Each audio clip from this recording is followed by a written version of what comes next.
There was a spiritual quid pro quo. David Cobble, IFA President and CEO.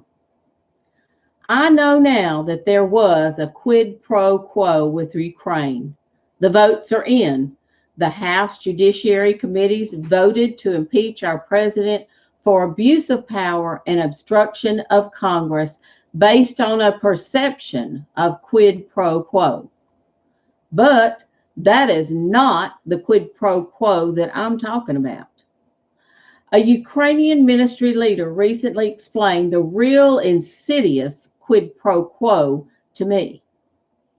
This quid pro quo brings to light a titanic spiritual battle involving the highest levels of global demonic forces.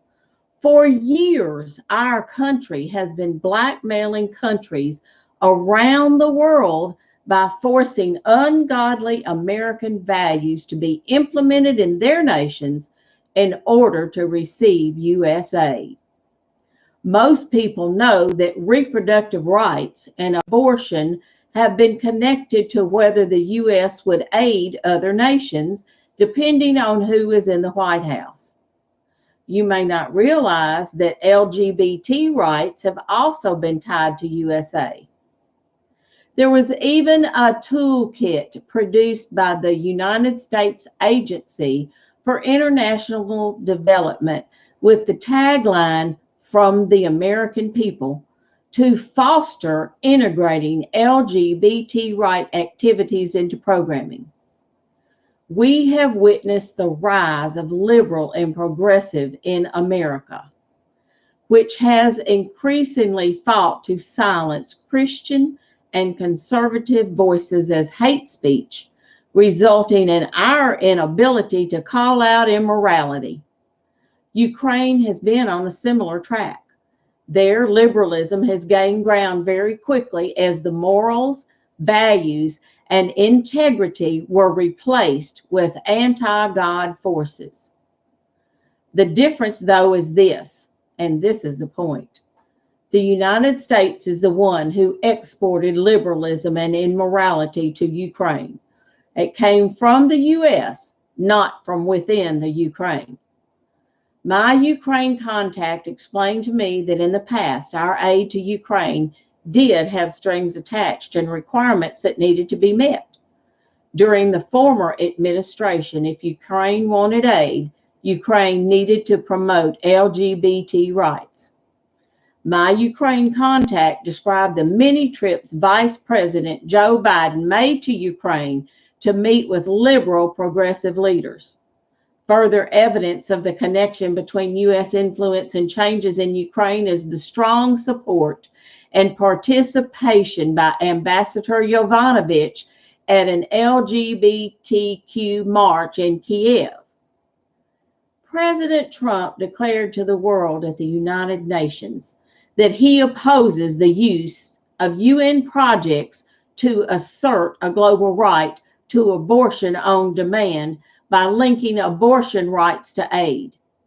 2 years ago, President Trump restated that the Mexico City policy, which prevents U.S. funds from being used to promote or provide abortion services.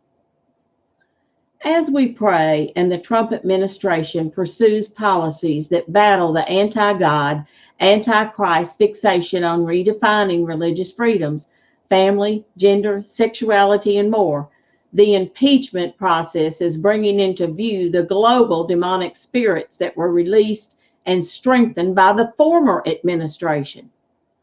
These global demonic entities are waging an all-out war of deception and manipulation against President Trump and the supporters of his administration's policy in an effort to stay disguised and retain power to destroy the unborn, promote immoral sexuality, and redefine the family. Abuse of power to further an anti-God agenda is what is being done. Obstruction of godly values is what is being done. So as we pray through this impeachment process, we must understand that the global demonic forces that were empowered by U.S. policy are waging war in order to see that this president and his policies be taken down in order to impact not only our nation, but also nations around the world. If my people who are called by my name will humble themselves and pray and turn from their wicked ways, I will heal from heaven and I will heal their land. Brethren, we're in the fight of our spiritual lives as never before. We need to keep our knees to the ground and keep our eye on the Almighty. Sometimes things don't look too good, but that's where I default to something I learned a long time ago. God is doing something. We just don't know what it is. But when it's all said and done, He's taking care of everything. Shalom.